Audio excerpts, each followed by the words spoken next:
बिस्मिल्लाहिर्रहमानिर्रहीम। अस्सलाम वालेकुम। अप्लाइड मैथमेटिक्स का लेक्चर नंबर है 6। ठीक है, लास्ट जो हमारे लेक्चर थे लास्ट जो लेक्चर थे हमारे, उनमें सब में हमने क्या किया था कि जो मल्टीप्लिकेशन, एडिशन, सब्ट्रैक्शन, जो मल्टीपल बेसिक ऑपरेशन होते हैं उनको पढ़ा, किस तरीके से जो है ना उनको हल किया जाता है, सॉल्व किया जाता है। तो आज का जो हमारा टॉपिक है ना वो थोड़ा अलग है। लास्ट क्लास ही वो थे बेसिकली बोर्ड मास रूल। बोर्ड मास रूल में यानी कि सारे के ऑपरेशन जो हैं वो एक साथ होकर जो है ना वो मर्ज हो जाते हैं, और उनको फिर हम जो है ना एक साथ सारों को हल करते हैं। उसके अंदर एडिशन, सब्ट्रैक्शन, मल्टीप्लिकेशन, डिवीजन सब कुछ आ जाता है, और एलसीएम भी इसके अंदर आ जाता है। यही सारी चीज़ें हैं जो आगे आपको इस्तेमाल होनी है। ठीक है, तो अगर ये चीज़ें अगर आपको आ गई तो इंशाल्लाह जो है वो आगे इंशाल्लाह आपको जो है ना वो मुश्किल नहीं होगी। काफ़ी बच्चों ने जो है वो रिस्पांस देते हैं, बहुत अच्छा जो है वो लगता है, और बहुत अच्छे तरीके से जो है वो सवालों को हल करते हैं। यानी कि कुछ बच्चे तो ऐसे हैं जिनकी बिल्कुल भी जो है ना गलतियाँ नहीं होती। अच्छी बात है, बच्चे पढ़ते हैं, मेहनत कर रहे हैं। तो आज का जो हमारा टॉपिक है ना बेसिकली वो थोड़ा अलग है। हम जो है ना अब अलजबरा की तरफ जो है ना थोड़ा मूव कर जाएंगे। इसके बाद से जो है ना वो हमारा कोई भी सिंपल काम नहीं होगा, कोई भी सिंपल ऑपरेशन नहीं होंगे, सिंपल मैथमेटिक्स नहीं होगी, सारी की सारी जो है ना वो अलजबरा होगी। आपका कोर्स जो है वो पहले चैप्टर से लेकर 10-12 चैप्टर हैं जो वो सारे के सारे जो है ना उनके अंदर अलजबरा आएगी। और वो जो अब लेक्चर हम शुरू करेंगे वो इसी तरीके से जो है ना वो सारे के सारे हल होंगी चीज़ें। मेथड डिफरेंट हो सकते हैं, हर किसी का अपना अपना मेथड होता है हर टॉपिक का उसको हल करने का। तो इस वजह से हम जो है ना आज जो हमारा टॉपिक है वो है बेसिकली लॉज ऑफ एक्सपोनेंट्स। जो अब हम जो पिछले लेक्चर्स में, जो प्रीवियस लेक्चर्स के अंदर जो चीज़ हम पढ़ते रहे उसमें जो है ना सिर्फ आपके नंबर्स थे। क्या थे? सिर्फ और सिर्फ नंबर्स थे। 1 2 3 अपॉन में आ गया नंबर, यानी कि फ्रैक्शंस में आ गया number, negative number, positive number, सिर्फ ये चीज़ें थी आगे। ठीक है, अब जो आगे चीज़ें आएंगी वो उसके अंदर आपकी जो है ना वेरिएबल्स आ जाएंगे, यानी कि अलजबरा आ जाएगी। क्या आ जाएगी? अलजबरा आ जाएगी। तो अलजबरा के अंदर ना कुछ चीज़ें ऐसी होती हैं जिनको ये लॉज एक्सपोनेंट्स हैं जो है ना ये हमारी मदद करेंगे आगे अलजबरा को समझने में और उसको हल करने में। सारे के सारे हल वैसे ही होते हैं, यानी कि एडिशन, सब्ट्रैक्शन, मल्टीप्लिकेशन बिल्कुल सेम एज इट इज़ होती है जैसी कि जो हम बेसिक ऑपरेशन या सिंपल ऑपरेशन के अंदर होती है। लेकिन कुछ चीज़ें होती हैं जिनके अंदर जो है ना थोड़ा रद्द बदल हो जाता है, और उस चीज़ को फिर समझने के लिए हम लॉज ऑफ एक्सपोनेंट का जो है वो सहारा लेते हैं। तो इसमें बेसिकली जो है ना वो अगर देखें, एक्सपोनेंट लिखा हुआ और आल्सो कॉल्ड पावर। जो पावर होती है किसी भी नंबर की, जैसे कि ये नंबर है, अगर आप देखें ये एक नंबर है 8, और उसके ऊपर एक और नंबर लिखा हुआ है, तो इसको कहते हैं हम पावर। पावर भी कहते हैं, एक्सपोनेंट भी कहते हैं, और इंडेक्स भी कहते हैं। ज़्यादा हो तो इंडिसेस भी कहते हैं। Exponent of a number says how many times to use the number in a multiplication. यानी कि इसके अंदर बेसिकली एक चीज़ तो ये आप ध्यान में रख लें कि जैसे लिखते हैं हम 2 3 4, इसके ऊपर कुछ नहीं लिखा हुआ, इस जगह पर कुछ नहीं लिखा हुआ। ठीक है, यहाँ ना ज़ीरो है ना वन है। तो अगर किसी नंबर के ऊपर कुछ भी नहीं है तो उसको समझो उसकी पावर वन है। अगर वन से बड़ी पावर होगी तो वो लिखी जाएगी, वन से बड़ी पावर होगी तो वो लिखी जाएगी। और इस पावर का मतलब क्या होता है? How many times to use number in a multiplication. उस नंबर को कितनी दफ़ा मल्टीप्लिकेशन के अंदर इस्तेमाल किया जाएगा, पावर बेसिकली हमें ये बता रही होती है। क्या बता रही होती है?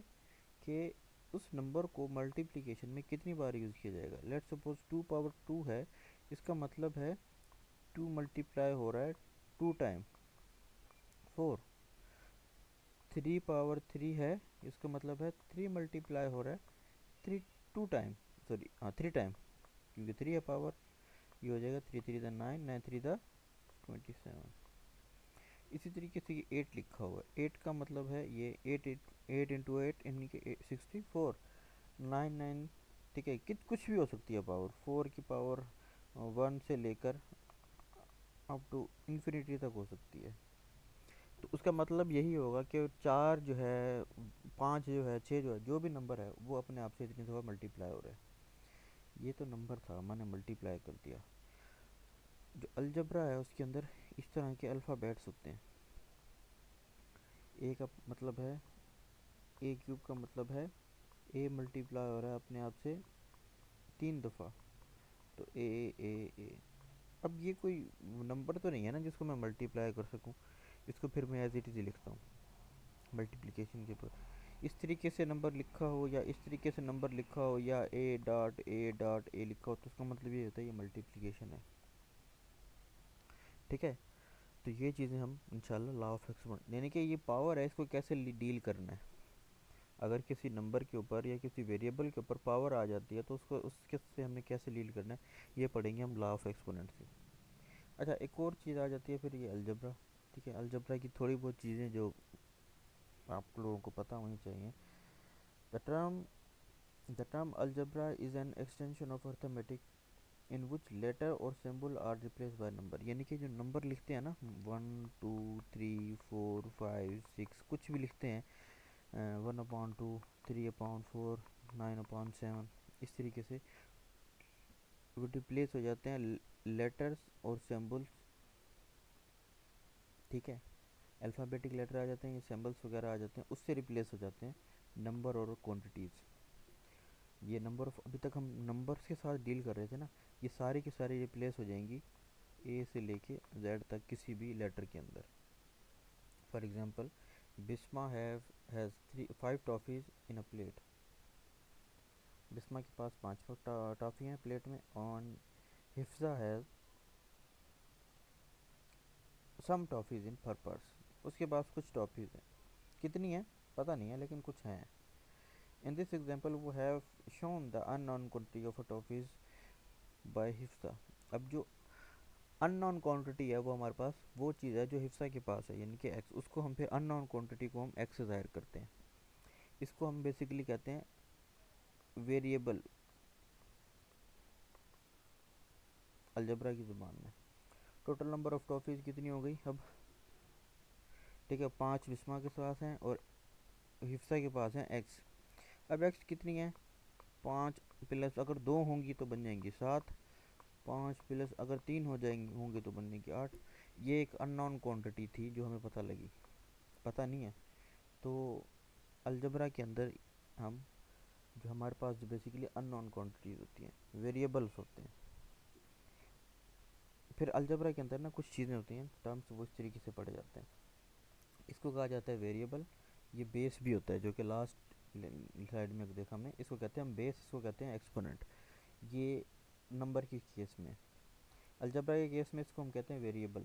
है बेस ही है लेकिन एक वेरिएबल है। क्यों? क्योंकि यहाँ पर ये कांस्टेंट टर्म है, 8 है, 8 का मतलब 8 ही होगा। 8 को आप 9 नहीं कह सकते, 8 को आप 7 नहीं कह सकते।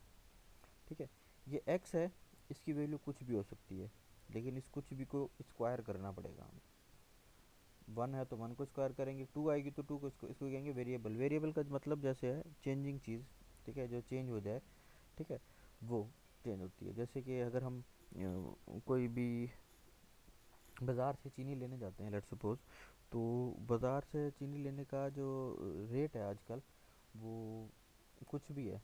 ठीक है, लेकिन 5 साल या 10 साल पहले चले जाएं, क्या ये रेट था? नहीं। लेकिन जो चीनी हमें 5 साल पहले मिलती थी 1 किलो के अंदर, क्वांटिटी तो वही है ना, आज भी उतनी मिल रही है, लेकिन रेट बढ़ गया। जो रेट है जो उसका, वो एक वेरिएबल है, और जो क्वांटिटी है, मिकदार है उसकी, चीनी की, वो है कांस्टेंट।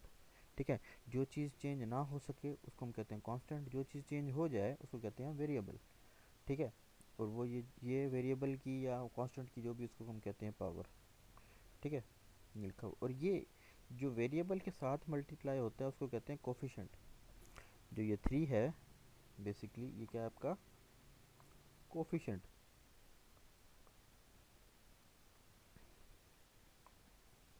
जो चीज़ वेरिएबल के साथ मल्टीप्लाई हो रही हो वो कहते हैं कोफिशेंट।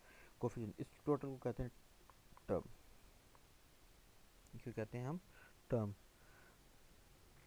ठीक है, तो ये इस तरीके से चीज़ों को हमने आगे जाके पढ़ना है। कोफिशिएंट क्या होता है, वेरिएबल क्या होता है, और अच्छा वेरिएबल जो है वो सिर्फ x, A B C D, यानी कि अल्फ़ाबेटिक जो है ना वो नंबर्स में किया जाएगा। इसको आप वेरिएबल नहीं कहोगे। इस 8 को 8 की पावर 2, ये भी तो ऐसे लिखा हुआ है ना, लेकिन इसको आप वेरिएबल नहीं कहोगे इस 8 को। क्यों? क्योंकि 8 चेंज नहीं हो सकता। इस x की जगह चेंजिंग आ सकती है। कैसे आ सकती है? मेरे पास है 3x² प्लस 5। x की वैल्यू 1 से लेके अगर मैं 1 2 3 लिखूंगा तो मुझे डिफरेंट डिफरेंट रिजल्ट मिलेगा। 3 × 1 + 5 यानी कि मेरा मैं 8। अगर x की वैल्यू रखी 1, x की वैल्यू मैं रख रहा हूँ 2, तो बन जाएगा 3 × 4 + 5। 2 रखूँगा ना यहाँ पे, 2, 2 का स्क्वायर हो जाएगा 4। 3 × 4 + 5 यानी कि 4 3 12 प्लस 5 यानी कि 17।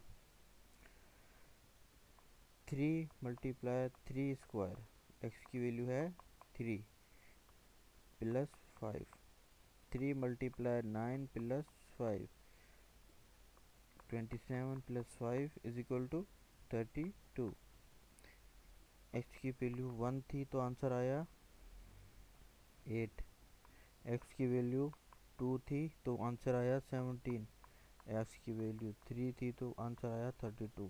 तो एक्स एक वेरिएबल है, यानी कि वो चेंज हो सकता है। 8 का स्क्वायर करोगे आंसर 64 ही आएगा। ठीक है ना? या अगर मैं सिर्फ सिंपल एक्स की वैल्यू ले लूँ, एक्स का एक्स स्क्वायर को x is equal to 1 2 3, x square की जगह भी पुट करूँगा ना, तो एक्स की वैल्यू 1 होगी तो आंसर आएगा 1, 2 होगी तो 4 और 3 होगी तो 9।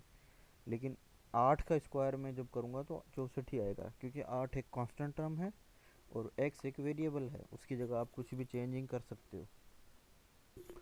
ठीक है, तो ये थोड़े कॉन्सेप्ट हैं, इन चीज़ों को हम आगे पढ़ेंगे। ये बेसिकली लॉ ऑफ एक्सपोनेंट्स हैं सारे के सारे। इनको जो है ना वो हम बारी बारी सारों को पढ़ेंगे इंशाल्लाह अगली क्लासों में।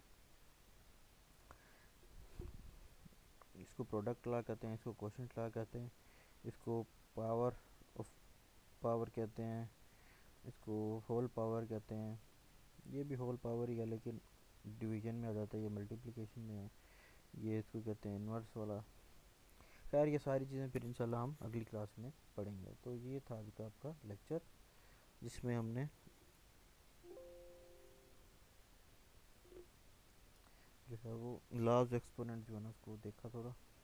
इसको मज़ीद हम डिटेल में सारी चीज़ों को वन बाय वन पढ़ेंगे इन लॉज को, कि इनके साथ हमने आगे जाके कैसे डील करना है। ठीक है, तो आज का ये लेक्चर था सिर्फ, और होमवर्क तो है नहीं आज का। होमवर्क बस यही है बेटा, जो पिछली जो लेक्चर्स हैं उनको अगर जिन बच्चों ने नहीं किया वो करें।